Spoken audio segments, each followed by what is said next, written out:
எல்லோருக்கும் வணக்கம் நண்பர்களே. ஷேர் மார்க்கெட்னா கெத்து, ட்ரம்ப்புக்கு ஒரு குத்து. கீழே வாங்கின பயந்து மேலே வித்தன் கெத்து. அடாடா நண்பர்களே, நம்ம போட்டு வச்ச பணமெல்லாம் எந்திரிச்சு ஆடிக்கிட்டு இருக்கு நண்பர்களே ஷேர் மார்க்கெட்டில். ஸோ நம்மளுடைய ஒவ்வொருத்தருடைய போர்ட்ஃபோலியோ மிகவும் லாபத்தில் டான்ஸ் ஆடிக்கிட்டு இருக்கு. இது எது வரைக்கும் அப்படின்னு பார்த்தீங்கன்னா, இப்போ ட்ரம்ப் அவர்கள் தூங்கிட்டு இருக்கார். அவர் எந்திரிச்சு அடுத்த ட்வீட் போடுற வரைக்கும் நம்ம என்ஜாய் பண்ணிக்க வேண்டியதான். ஸோ இன்றைய மார்க்கெட் மேல் நோக்கி வந்ததுக்கு என்ன காரணம் அப்படின்னு பார்த்தீங்கன்னா, 20 நாள் சீஸ் ஃபயர், 20 நாள் போர் நிறுத்தம் அப்படின்ற ஒரு தகவல் வந்ததுனால நம்மளுடைய மார்க்கெட் கையில் பிடிக்க முடியாத அளவுக்கு ஏறிக்கிட்டு இருக்கு.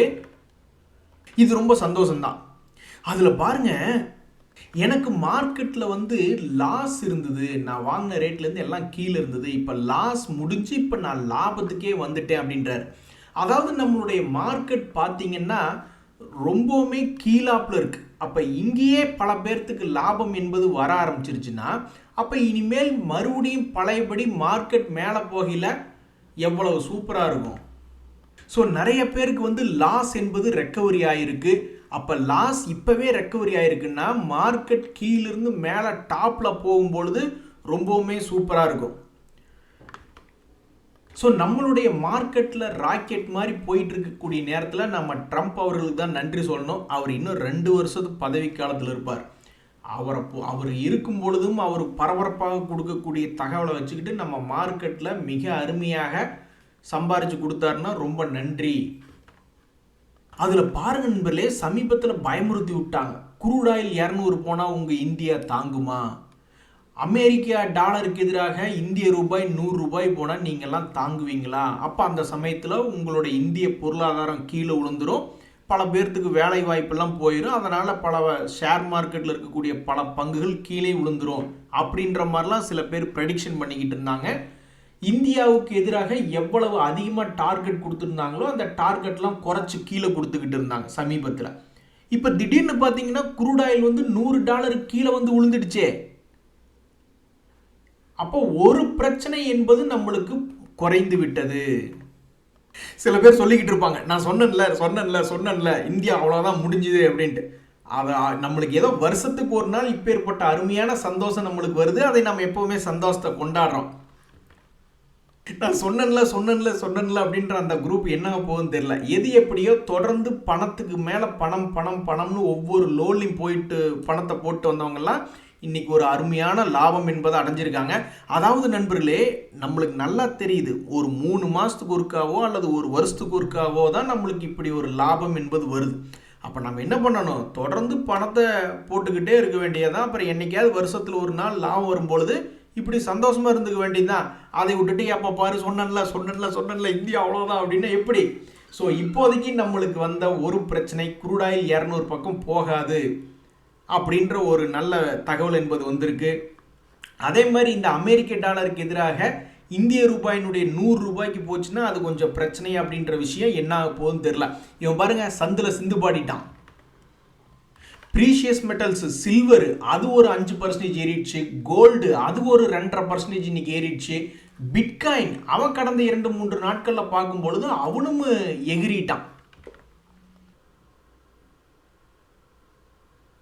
அதில் பாருங்க நண்பர்களே, போர் சம்பந்தப்பட்ட தகவல்கள் எல்லாமே எந்தெந்த பங்குகளை பாதிச்சதோ அவங்க எல்லாமே எகிரிட்டாங்க. ஒருவேளை பெட்ரோல் டீசல் அதனால் ஏதாவது ஆட்டோ துறைகளுக்கு ஏதாவது பிரச்சனை வருமா அப்படின்ற மாதிரி பயந்துட்டு இருந்தாங்க. அல்லது வளைகுடா நாடுகளில் புதுசாக தொழில் தொடங்க போகிறோம், அங்கே முதலீடு பண்ணியிருக்கோம், நீ அதெல்லாம் என்ன ஆகுமோ அப்படின்ற மாதிரிலாம் பயந்துட்டு இருந்தாங்க. அது எல்லாம் தூக்கி தூரமாக வச்சுக்கிட்டு இன்னைக்கு மார்க்கெட்டை கொண்டாடுங்க அப்படின்னு சொல்லிட்டு அசோக் லைலாண்ட் அப்படின்ற பங்கெல்லாம் நம்ம கனவுல கூட நினச்சி பார்க்க முடியாது இப்படி ஒரே நாளில் 13% ஏறுவான்னு. ஸோ ஷேர் மார்க்கெட்டில் ஷேருகளை எந்த அளவுக்கு தண்ணிக்குள்ளே வச்சு அமுக்குன்னு அமுக்கிறோமோ அந்த அளவுக்கு மிகவும் வேகமாக கீழிருந்து மேலே பிச்சுக்கிட்டு வந்துடுவான். அப்படித்தான் அசோக் லைலாண்ட் எனக்கு தெரிஞ்ச அதெல்லாம் 10%க்கு மேலே ஏறிய வரலாறு என்பது ரொம்பவும் அரிதிலும் அரிதானது. ஸோ சமீபத்தினுடைய நிகழ்வுகளை வச்சுக்கிட்டு தொடர்ந்து கடந்த ஒரு மாதமாக இந்த அசோக் லைலாண்ட் என்பது இறங்கிட்டே இருந்தது. இன்னைக்கு ஒரே நாளில் அவனுடைய வாழ்நாள் சாதனையாக கிட்டத்தட்ட 12% ஒரே நாளில் ஏறி இருக்கு அசோக் லைலாண்ட். ஆஹா, வாங்கய்யா ரொம்ப சந்தோஷம்யா, வாழ்க்கையில் ஒரு திருப்பு முனையை கொண்டு வந்துட்டீங்க அப்படின்ற மாதிரி இந்த டாடா மோட்டார்ஸ்னுடைய கமர்ஷியல் வெஹிக்கிள் அது ஒரு 10% ஏறி இருக்கு. டாடா மோட்டருடைய பேசஞ்சர் வெஹிக்கிள் ஐயோ ஐயோ எவ்வளோ ஒரு மகிழ்ச்சி வருது பார்த்தீங்களா. 8% ஏறி இருக்கான். ஏன் மகிழ்ச்சி வருதுன்னா அவன் தொடர்ந்து ஒரு கும்பா குட்டி வேலையே பண்ணிக்கிட்டு இருந்தான். ஆல்மோஸ்ட் நீங்கள் பார்த்தீங்கன்னா ஒரு வருடமாகவே அதனுடைய பாதை சரிவு பாதையாகவே இருந்தது. ஸோ நம்ம ஸ்டாக் மார்க்கெட்டில் உங்களுக்கு தெரியாதில்ல, மேலே ஏறுவதும் இறங்குவதும் ஏறுவதுமா இப்படியே தான் இருக்குது. ஸோ இவனுடைய வீழ்ச்சி வந்து தொடர்ந்து சில ஒரு வருஷமாகவே இப்படி இருக்கக்கூடிய இந்த நேரத்தில் இன்னைக்கு இவன் 10% பகார்னு எகிர்னது ஒரு மகிழ்ச்சிகரமாக இருக்குது. அதாவது நண்பர்களே, இப்போ எல்லாத்துக்கும் சந்தோஷம் எப்படி வந்துக்கிட்டு இருக்குன்னா, சரி போன வருஷத்தில் இதே மாதிரி தான் ஒரு வீழ்ச்சிக்கு பின்னாடி ஒரு மிகப்பெரிய எழுச்சி, பல பங்குகள் 40-50% சம்பாரிச்சு கொடுத்தான். அப்போ இந்த வருஷமும் மறுபடியும் அதையவே ரிப்பீட் பண்ணி கொடுத்தா கூட போதுமே, பல பங்குகள் 40-50% இந்த வருஷத்துக்குள்ள ஏறிச்சுனாவே போதுமே அப்படின்ற மாதிரி தான் பல பேர் உட்காந்துக்கிட்டு இருக்காங்க. வேறு என்ன மார்க்கெட்டில் ஏறிய பங்குகள் அப்படின்ற செய்திகளில் இந்த இண்டிகோ அப்படின்ற பங்கு வருது. ஸோ எல்லாமே பெரும்பாலும் வெடிச்சு சிதறின பங்குகள் இந்த வார் ரிலேட்டடாக அஃபெக்ட் ஆன பங்குகள் தான். ஸோ எத்தனையோ பேர்த்துக்கு இன்னைக்கு போர்ட்ஃபோலியோ வேற லெவலில் வந்திருக்கும். பல பேர்லாம் இன்னைக்கு வீட்டம்மா பிரியாணி செஞ்சு வைங்க அப்படின்ற மாதிரி ஏகப்பட்ட லாபத்தில் உட்காந்துக்கிட்டு இருப்பாங்க. இங்கே பார்த்தீங்களா நண்பர்களே, இன்னும் சில பங்குகள் அதிரடியாக விலை மாற்றம் அப்படின்றது நடந்திருக்கு. ஹிந்துஸ்தான் பெட்ரோலியம் ஏற்கனவே நிறைய பேர் பார்த்துக்கிட்டு இருந்தாங்க, இந்த வார் முடிவடையும் போதோ அல்லது வார் பற்றிய ஏதாவது தகவல்கள் வரும்பொழுதோ ஏதாவது ஒன்று பெருசாக செய்வானா அப்படின்னு நிறைய பேர் பார்த்துக்கிட்டு இருந்தாங்க. அந்த வகையில் சமீபத்தில் தான் ஒன்று 300 ரூபாயில் சுற்றிக்கிட்டு இருந்தான். இன்னைக்கு பார்க்கும்போது ஆல்மோஸ்ட் 20% மேலே ஏறிட்டான். ஏதாவது மேலே இது ஏறுவானா அல்லது கீழே இறங்குவானா செய்திகள் இருக்கக்கூடிய பங்குகள் அப்படின்னு பார்த்துக்கிட்டு இருக்கீல, இவன் வந்து 20% என்பது இந்த ஹிந்துஸ்தான் பெட்ரோலியம் என்பதெல்லாம் மேலே போயிடுச்சு. ஐஓசி போன்ற பங்குகள்லாம் 100 ரூபா வரணும், 80 ரூபா வரணும்னு பல பேர் வேண்டிக்கிட்டு இருந்தாங்க. அது நடக்கல. நான்வெஜ் சாப்பிட்டு வேண்டிக்கிட்டு இருந்திருப்பாங்க போல. நண்பர்களே, இப்போதான் ஒரு மிகவும் அதிரடியான தகவல் உங்களுக்கு தெரியாதில்ல, நம்மளுடைய ஃபாரினர்ஸ் வந்து எந்த பங்குல வாங்குறாங்களோ அது மேலே போகும் அப்படின்ற மாதிரி மார்க்கெட்டில் நிறைய பேர் நினச்சிக்கிட்டு இருக்காங்க. ஆனால் சமீபத்தினுடைய தகவல்கள் வந்து எல்லாம் முன்னுக்கு பின்னாக இருக்கு. இதுலேருந்து என்ன தெரிய வருது அப்படின்னா, எல்லாமே நம்ம தலையெழுத்துப்படி தான் நடக்கும் அப்படின்ற மாதிரியான ஒரு திங்கிங்கை தான் இப்போதைக்கு அந்த தகவல் கொண்டு வருது. இந்த பங்குகளினுடைய எக்ஸாம்பிளில் இந்த நியூஜென் சாஃப்ட்வேர் அப்படின்றதான் கொஞ்சம் ஃபேமஸான பங்கு. மற்றதெல்லாம் சிறிய லெவல் கம்பெனி தான். இப்போ இந்த ஆர்பிஎஸ்ஜி வெஞ்சர்ஸ் அப்படின்ற பங்கை பொறுத்த வரைக்கும் நீங்கள் பார்த்தீங்கன்னா அந்த பங்கினுடைய விலை மார்க்கெட்டே சமீபத்தில் சரிவடைஞ்சு கிடக்கு. ஆனால் இவன் அப்படியே எகென்ஸ்டாக எகிரிட்டான். எவ்வளவு பெரிய வால்யூம் நடந்திருக்கு பாருங்க. 600 ரூபாயிலிருந்து 1100 ரூபா பணத்தினுடைய வகையில் நம்ம சொல்லணும்னா 1 லட்சம் என்பது கிட்டத்தட்ட 1,80,000 பக்கத்தில் ஆயிடுச்சு ஒரே மாசத்துல அப்படின்ற மாதிரி நடந்திருக்கு. ஏன் நடந்திருக்கு அப்படின்னு நம்ம போய் எடுத்து பார்த்தோன்னு வச்சுங்களேன், இதில் வந்து எஃப்ஐஎஸ்னுடைய ஹோல்டிங் வந்து வெகுவாக குறைஞ்சிருக்கு. 11%இருந்து இப்போ 3.34 தான் இருக்குது. ஸோ எஃப்ஐஎஸ்னுடைய ஹோல்டிங் பர்சன்டேஜ் என்பது குறைஞ்சிருக்கு. ஆனால் அந்த ஸ்டாக்கினுடைய விலை என்பது அப்படியே ஆப்போசிட்டில் மேலே போயிருக்கு. அடுத்தது நீங்கள் பார்க்கக்கூடிய இந்த இன்சிஸ்டெக் அப்படின்றது ஒரு வித்தியாசமான ஒரு இண்டஸ்ட்ரியில் இருக்குது. ஸோ இப்படி இருக்கக்கூடிய இந்த பங்கு இதில் வந்து என்ன எஃப்ஐஎஸ் பண்ணியிருக்காங்கன்னா, அவன் 10% பட்டார்னு ஏற்றிருக்கான் தன்னுடைய ஹோல்டிங் பர்சன்டேஜை. போன சமீபத்தில் இவனுடைய ஹோல்டிங் பர்சன்டேஜை இன்க்ரீஸ் பண்ணியிருக்காங்க. ஆனால் பங்கினுடைய விலை அப்படின்றது போய் எடுத்து பார்த்தா கீழே இருக்குது. ஸோ எஃப்ஐஎஸ் தங்களுடைய ஹோல்டிங் பர்சன்டேஜ் இன்க்ரீஸ் பண்ணியிருக்காங்க, ஆனாலும் தன்னுடைய பங்கினுடைய விலை கீழே இறங்கி கிடக்கு. ஸோ ஃபாரினர்ஸ் நம்ம நாட்டில் விற்கிறாங்களே அப்படின்னு நினச்சி நம்ம கவலைப்பட வேண்டியதில்லை. ஏன்னா தகவல்கள் முன்னுக்கு பின் புறனாக தான் இருக்குது. அக்ரோ கேபிட்டல்ன்றது கொஞ்சம் ஃபேமஸான பங்கு தான். இந்த பங்கை பொறுத்த வரைக்கும் நம்மளுடைய எஃப்ஐஎஸ்னுடைய ஹோல்டிங் பர்சன்டேஜ் என்பது 22.83% இருக்குது. சமீபத்தினுடைய ஹோல்டிங்கை விட வெகுவாக குறைச்சிருக்காங்க. இது வந்து லாஜிக்கு தகுந்த மாதிரி எஃப்ஐஎஸ் தங்களுடைய ஹோல்டிங்கை குறைச்சிருக்காங்க. அதே சமயம் ஷேரினுடைய விலையும் குறைஞ்சிருக்கு. இப்போ ரொம்ப இன்ட்ரெஸ்டிங்காக இந்த நியூஜென் சாஃப்ட்வேர் அப்படின்ற பங்குல இதில் வந்து பார்த்தீங்கன்னா ஹோல்டிங் பர்சன்டேஜை கொஞ்சம் கொஞ்சமாக குறைச்சிருக்காங்க சமீபத்தில். அதுக்கு தகுந்த மாதிரி இந்த பங்கினுடைய விலை என்பதும் லேசாக குறைஞ்சிருக்கு. இந்த வெப்சால் எனர்ஜி அப்படின்றத எடுத்து பார்க்கல, அவங்களுடைய சமீபத்தில் ஹோல்டிங் பர்சன்டேஜ் என்பது லேசாக இன்க்ரீஸ் பண்ணியிருக்காங்க. ஆனால் இந்த பங்கினுடைய விலை என்பது கீழ்மட்டத்தில் இருக்குது, லேசாக சமீபத்தில் தான் ஏறி இருக்கு. அதனால் நண்பர்களே, ஏதாவது ஒரு லாஜிக்கை நம்ம ஃபாலோ பண்ணலாம் அப்படின்னா அந்த லாஜிக்கு தகுந்த மாதிரி ஃபாலோ பண்ணக்கூடிய சில பங்குகள் இருக்கா. நம்மளை குழப்பி விடுற மாதிரி அந்த லாஜிக்கு அப்படியே ஆப்போசிட்டாக எப்படிங்க அப்படின்ற மாதிரி நம்ம யோசிக்கிற மாதிரி லாஜிக் படி இல்லாமையும் மார்க்கெட்டில் இருக்குது. ஆக மொத்தம் எந்த பங்குகளாக இருந்தாலும் எல்லாம் தலை விதி தான். இப்படி திடீர்னு வருஷத்தில் என்னைக்காவது ஒரு நாள் மார்க்கெட் மேலே வரும் பொழுது அனுபவிச்சுக்க வேண்டியதுதான். அது வரைக்கும் பணம் பலம் இருக்கும் பொழுது தொடர்ந்து எஸ்ஐபி மூலியமாகவோ அல்லது வேறு வகையிலையோ தொடர்ந்து முதலீடு பண்ணிட்டு என்னைக்காவது ஒரு நாள் அதிரடியாக விலையில் மாற்றம் வரும், அன்னைக்கு அனுபவிச்சுக்க வேண்டியதுதான். ஸோ இன்னைக்கு நாள் நாம் அனுபவிக்க வேண்டிய நாள். அப்படிதான் பேசுவேன் அப்படின்னு திரைப்படங்களில் வரக்கூடிய ஒரு டைலாக் மாதிரி இனி எல்லாரும் என்ன எதிர்பார்க்குறாங்கன்னா, இந்திய பங்கு சந்தைகள் இனி இந்த வருஷத்தில் ஒரு 25% மேலே லாபத்தை கொண்டு வருமா அப்படின்ற மாதிரிலாம் யோசிக்கிறாங்க. ஏன்னா அது வார் என்பது சீஸ்ஃபயர் அறிவிச்சிட்டாங்க 20 நாளைக்கு. இனி அதை அப்படியே டெவலப் பண்ணி மொத்தமாக இனி இந்த உலகமே நல்லா நாரதர் கழகம் நன்மையில் முடியும் அப்படின்ற மாதிரி இத்தனை நாள் ஈரானை ஒதுக்கி வச்சுருந்தாங்க 40-50 வருஷமாக. இனி ஈரானுக்கும் சரி பணம் கிடைக்கிற மாதிரி இனி அவங்க குருடா எல்லாம் விற்றுக்கிட்டோம் அப்படின்ற மாதிரி இந்த கழகம் நன்மையில் முடிஞ்சு பெரிய அளவில் ஏதாவது லாபங்கள் வருமா. இனி மியூச்சுவல் ஃபண்டுகள்லாம் எல்லாம் கண்ட மேனிக்கு இனி எல்லாம் வாங்கி தள்ளி எல்லா ஷேர்களினுடைய விலைகளையும் ஏற்றி விடுவாங்களா அப்படின்ற ஒரு எதிர்பார்ப்பு வந்துக்கிட்டு இருக்கு. இன்றைக்கெல்லாம் பாருங்கள், இந்த ஏஎம்சி கம்பெனி நாம் இந்தியா, உங்களுக்கு என்ன தலைவரே வாருக்கு உங்களுக்கு சம்மந்தம், இன்னைக்கு நீங்கள் எதுக்கு 10% ஏறி இருக்கீங்க அப்படின்ற மாதிரிலாம் நம்ம இன்னைக்கு யாரையுமே பார்த்து கேட்க முடியாது. சந்தோஷமாக ஒரு குரூப் ஆடிட்டு இருக்கு, கூட சேர்ந்து நானும் ஆடிக்கிட்டு இருக்கேன், உங்களுக்கு என்னையா அப்படின்ற மாதிரி தான் இந்த நிப்பான் லைஃப் இந்தியா ஏஎம்சி அப்படின்ற பங்குமே இன்னைக்கு 10% என்பது ஏறி இருக்கு. கடந்த ஒரு வருஷ பீரியடில் பார்க்கும்போது ஆல்ரெடி இவங்கெல்லாம் ரொம்ப சந்தோஷமாக தான் இருக்காங்க. 1 லட்சம் பணம் போட்டதை இந்நேரம் 2 லட்சமாக ஆல்ரெடி பணம் சம்பாரிச்சு தான் வந்திருக்காங்க இந்த ஷேர் ஹோல்டர்ஸ். ஏன் அப்படின்னா இந்த வருஷத்தினுடைய தொடக்கத்தில் ஒரு வருஷத்துக்கு முன்னாடி 500 ரூபா ரேஞ்சில் இருந்தது, இப்போ ஆல்மோஸ்ட் 1000க்கு பக்கத்தில் இருக்குன்னு வச்சுங்களேன். இப்படி இருக்கக்கூடிய நிலைமையில இன்னைக்கு ஒரு 10% என்பது அந்த பங்கு ஏறி இருக்கிறது ஒரு மகிழ்ச்சிகரமாக இருக்குது. ஸோ இத்தனை நாள் வேறு சின்ன பங்குகள்லாம் பெரிய அளவில் ஒரு 10% 20% ஏறினதை பார்த்து சரி அந்த ஷேர் ஹோல்டர்ஸ் எல்லாம் மகிழ்ச்சியாக இருப்பாங்கன்னு நம்ம இத்தனை நாள் நினச்சிக்கிட்டு இருந்தோம். இன்றைக்கி என்னடான்னா பல பேர்த்தினுடைய போர்ட்ஃபோலியோ எல்லாம் பறந்துக்கிட்டு எல்லாருமே இன்றைக்கி மகிழ்ச்சியாக இருக்கும். ஸோ இன்றைய மகிழ்ச்சியினுடைய முடிவு எப்படி இருக்கும் அப்படின்றத பொறுத்திருந்து தான் பார்க்கணும்.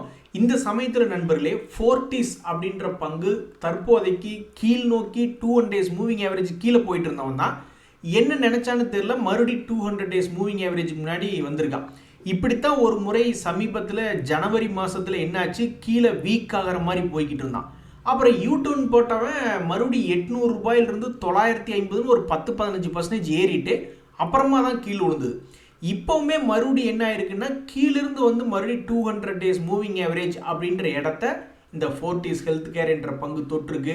இனி அடுத்தது இவன் எடுத்து வைக்கக்கூடிய பாதை பூ பாதையா அல்லது சிங்க பாதையா?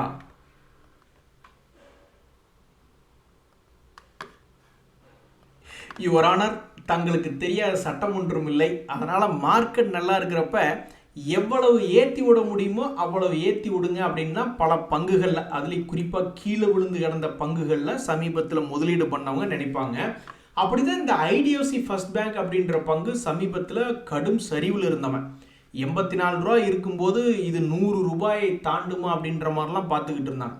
அப்புறம் என்ன நினச்சான்னு தெரியல, அந்த ஐடிஎஃப்சி ஃபர்ஸ்ட் பேங்க் தொடர்ந்து இறக்கம். அப்படி இறக்கம் ஆனதுக்கப்புறம் சமீபத்தினுடைய லோலிருந்து ஒரு 10% என்பது ஏறி இருக்கு. இப்படி 10% தன்னுடைய லோலிருந்து ஏறிய பிறகு தொடர்ந்து இவன் மறுபடியும் கீழே இறங்குவதாக கூட இருக்கட்டும், ஆனாலும் ஒரு சிறிய எங்கிருந்து விழுந்தையோ கிட்டத்தட்ட 84 ரூபாயிலிருந்து பொத்துன்னு கீழே விழுந்தான். அந்த இடத்துக்காவது பக்கத்தில் கொண்டு வந்து விட்டீங்கன்னா நாங்கள் நிறைய பேர் தப்பிச்சுக்குவோமே அப்படின்ற மாதிரி பல பேர் முதலீடு பண்ணவங்க பார்த்துக்கிட்டு இருக்காங்க. ஸோ சமீபத்தில் கீழே விழுந்து லோ ப்ரைஸ்லேருந்து 10% ஏறிய பங்குகளினுடைய செய்திகளில் இந்த ஐடிஎஃப்சி ஃபர்ஸ்ட் பேங்க் என்பது வந்துருக்கு. அதே மாதிரி தான் இந்த கெயில் ஷேர்லாம் எனர்ஜி ரிலேட்டடான பங்கு.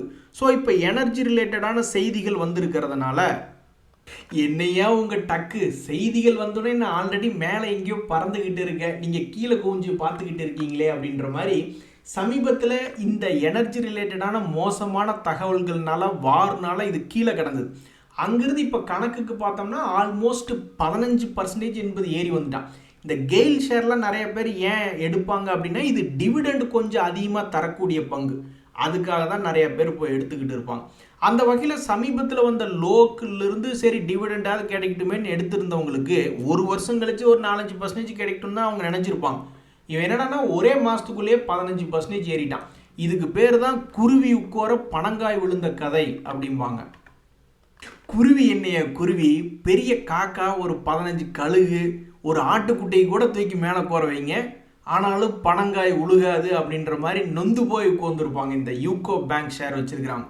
அவங்கள பொறுத்த வரைக்கும் ஒரு யானையே வந்து ஓடி வந்து இடிச்சா கூட ஒரு பனங்காய் கூட உழுகாது அப்படின்ற மாதிரி மனசு விரக்தியில் ஒரு 2-3 வருடமாகவே ஏறாத ஒரு பங்காக இந்த யூகோ பேங்க் அப்படின்றது இருக்கு. சரி, எத்தனை பர்சன்டேஜ் மொத்தத்துக்கு இறங்கியிருக்கான் சமீபத்தினுடைய உச்சத்திலிருந்து அப்படின்னு பார்த்தோம்னா ஆல்மோஸ்ட் ஒரு 67% வரைக்கும் கீழே போயிட்டு இப்போ லேசாக கொஞ்சோண்டு மேல் நோக்கி ஏறி வந்திருக்கான். 22 ரூபாயிலிருந்து 26 ரூபாயாக வந்திருக்கு. அதாவது நம்ம பார்த்துருக்கிற வரைக்கும் ஷேர் மார்க்கெட்டில் இறங்கி கிடக்கக்கூடிய பங்குகள் திரும்பி ஏறும் பொழுது அவனுக்கு பின்னாடி இருந்து யார் அவனை பிடிச்சி தள்ளி விடுறாங்க அப்படின்னு நம்ம பார்த்தோம்னா முதல்ல தன்னைத்தானே கை ஊனி எந்திரிக்கிற மாதிரி டிவிடெண்ட் கொடுக்கக்கூடிய பங்காக இருப்பான். இல்லைன்னா அது வந்து ஏதாவது லாபம் செய்யக்கூடிய பங்காக இருக்கும். இல்லைன்னா நஷ்டம் செஞ்சு கொண்டிருந்த பங்கு திரும்பி லாபம் செய்ய ஆரம்பிச்சிருச்சு அப்படின்ற ஒரு தகவலாக இருக்கும். இல்லைன்னா ஏதாவது ஒரு அனலிஸ்ட்டுக்கே சொல்லடி போட்டிருப்பாங்க, என்னத்தையாவது அவனை சொல்லியிருப்பாங்க. அப்படியும் இல்லைன்னா அவன் இருக்கக்கூடிய செக்டருக்கு திடீர்னு ஏதோ ஒரு மகிழ்ச்சிகரமான கவர்மெண்ட்டில் இருந்தோ அல்லது ஏதாவது ஒரு நியூஸ் அல்லது ஆர்டர் கிடைச்சிருக்குன்னு ஏதாவது ஒரு செய்தி. இந்த தகவல்கள் தான் ஒரு பங்கை கீழிருந்து மேலே உயர்த்தறதுக்கு உதவி செய்யும். அப்படி ஏதாவது ஒன்றாவது உங்கள்கிட்ட இருக்கானே அப்படின்ற மாதிரி போய் பார்த்தோம்னா அது ஒரு டிவிடெண்ட் கொடுக்கக்கூடிய பங்கு. இந்த யூகோ பேங்க் அப்படின்ற பங்கு ஒரு டிவிடெண்ட் கொடுக்கக்கூடிய பங்காக இருக்குது. அது மட்டும் இல்லாமல் அது லாபம் செய்து கொண்டிருக்கக்கூடிய பங்காகவும் இருக்குது. டிவிடெண்டும் கொடுக்குறான், லாபமும் கொடுக்குறான். சரி, ஓகே. அப்போ உனக்கு என்னதான் ஏன் கெட்ட சவகாசம்? சில பசங்க பார்த்துருக்கீங்களா, குழந்தைங்களாம் நல்லா படிச்சுக்கிட்டு இருப்பானு காலேஜில், அப்போ தான் அல்லது ஸ்கூலில் அப்போ தான் எவனாவது ஒரு புது ஃப்ரெண்டுன்னு எவனாவது ஒருத்தர் இன்ட்ரடியூஸ் ஆனதுக்கப்புறம் கழுது தேஞ்சு கட்டெரும்பான மாதிரி இருக்கிறதும் படிக்காமல் போயிடுவானு. அந்த மாதிரி உனக்கு ஏதாவது சவகாசம் சரியில்லையா அப்படின்னு நம்ம போய் பார்க்குறோம். டிஐஸ் வந்து தங்களுடைய ஹோல்டிங் பர்சன்டேஜை ஒரு மாதிரி மெயின்டைன் பண்ணிக்கிட்டு இருக்காங்க. எல்ஐசி எல்லாம் வந்து இந்த பங்கை வச்சுருக்காங்க. அதுபோக வேறு யார் வச்சுருக்காங்க அப்படின்ற மாதிரி போய் பார்த்தோம்னு வச்சிங்களேன், பப்ளிக் ரொம்ப கம்மியாக தான் வச்சுருக்காங்க, 4% வச்சுருக்காங்க. பூரா பங்குமே நம்ம பிரசிடென்ட் கிட்ட தான் இருக்குது. பிரசிடென்ட் வேண்டாம். சரி நண்பர்களே, நம்மளுக்கு எல்லாமே மகிழ்ச்சிகரமான நாளாக இன்றைக்கி அமைஞ்சிருக்கு. நம்மளுக்கு ஏதோ வருஷத்தில் ஒரு நாள் நம்மளுக்கு இந்த மாதிரி மகிழ்ச்சி கிடக்கு. நீ ட்ரம்ப் அவர்கள் அடுத்த ட்வீட்டு போடுற வரைக்கும் நம்ம மகிழ்ச்சியாக இருப்போம். அதாவது இனி 20 நாளைக்கு சீஸ்ஃபயர் என்பது அறிவிச்சிருக்காங்க. அப்போ இந்த 20 நாள் என்ன வேலையாக இருக்கணும் ஷேர் மார்க்கெட்டில்? அதான் பிரச்சனை இருந்தது தானே இறக்கி விட்டீங்க. இப்போ பிரச்சனை முடிஞ்சது, 20 நாளைக்கு பிரச்சனை இல்லை அப்படின்னா இனி 20 நாள் உங்கள் வேலை என்ன, ஏற வேண்டியது தானே அப்படின்றதான் நம்மளுடைய நியாயமான கேள்வியாக இருக்குது.